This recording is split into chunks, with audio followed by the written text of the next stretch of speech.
উপদেষ্টা হাসান আরিফের প্রথম জানাজা অনুষ্ঠিত হবে ধানমন্ডিতে এবং সেখানে আছেন আমাদের সহকর্মী আরিফুল ইসলাম। আমরা সরাসরি যুক্ত হচ্ছি তার সাথে। আরিফ, নিশ্চয়ই শুনতে পাচ্ছেন আমাকে। আরিফ, জানাবেন জানাজায় অংশ নিতে কে কে এসেছেন এবং তারা কি প্রতিক্রিয়া জানাচ্ছেন? শুরুতে প্রতিক্রিয়ার বিষয়টা কিন্তু যেখানে আমি এখন অবস্থান করছি, যেটা বায়তুল আমান মসজিদ ধানমন্ডি ৭, এখানেই উপদেষ্টা হাসান আরিফ, যিনি হৃদরোগে মারা গিয়েছেন, তার মরদেহ এখানে নিয়ে আসা হচ্ছে। প্রথম জানাজা অনুষ্ঠিত হবে বাদ এশা। তো সেক্ষেত্রে এখন পর্যন্ত আমরা যে তথ্যটা পেয়েছি সেটা হচ্ছে সেনাপ্রধান ইতিমধ্যেই চলে এসেছেন এবং চিফ অ্যাডভাইজার তিনি আসার কথা, তার আসার কথা রয়েছে, সেই বিষয়টাও কিন্তু আমরা জানতে পেরেছি। পাশাপাশি যে অন্যান্য উপদেষ্টা মণ্ডলী যে যারা আছেন, সেই উপদেষ্টা অনেকেই আসবেন বলেও আমরা জানতে পেরেছি। তবে যে বিষয়টা সেটা হচ্ছে যে আজকে এই যে প্রথম জানাজা শেষ করে আগামীকাল সকাল 11টায় হাইকোর্ট প্রাঙ্গণে আরেকটি দ্বিতীয় জানাজা অনুষ্ঠিত হবে, সেটা আমরা নিশ্চিত করে জানতে পেরেছি। আর যেটা দাফনের যে বিষয়টা রয়েছে, সেই দাফনটা আমি যদি একটু বলতে চাই, দাফনের বিষয়, সেই দাফনটা 22 তারিখে তার মেয়ে কানাডা থেকে আসবেন। পরবর্তীতে আসলে সিদ্ধান্ত নেওয়া হবে যে কখন দাফনটা করা হবে এবং কে কোথায়। তবে ইতিমধ্যেই আমরা যেটা কিছুটা জানতে পেরেছি বিভিন্ন সূত্রের মাধ্যমে, যে দাফনটা করা হবে মিরপুর বুদ্ধিজীবী কবরস্থানে, সেখানে দাফন করার কথা রয়েছে। উল্লেখ্য, আমি একটু যেতে চাই যে এই যে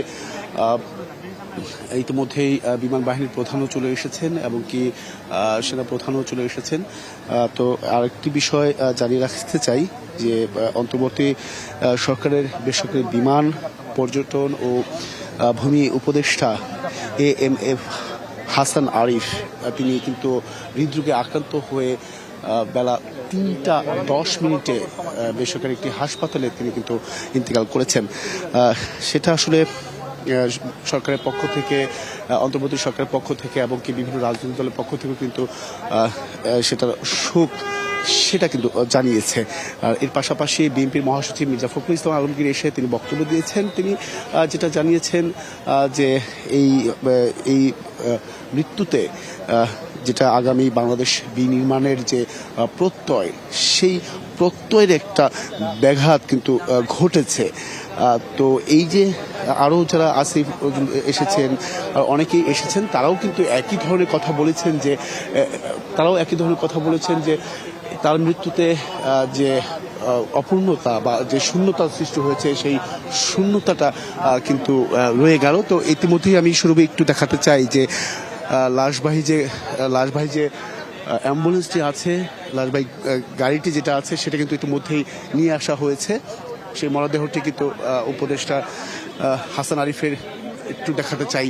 সেই লাশবাহী যে গাড়িটি রয়েছে, সেটা ইতিমধ্যেই এই বায়তুল আমান মসজিদে নিয়ে আসা হয়েছে। পরবর্তীতে বাদ এশা তার যে প্রথম জানাজা, সেই জানাজায় তার প্রথম জানাজাটি কিন্তু ইতিমধ্যেই তার প্রথম জানাজাটি কিন্তু অনুষ্ঠিত হবে বাদ এশা। তো পরবর্তীতে হয়তোবা দেখতে পেলেন যে এই মাত্র কিন্তু মরদেহটি নিয়ে আসা হয়েছে এই বায়তুল আমান মসজিদে।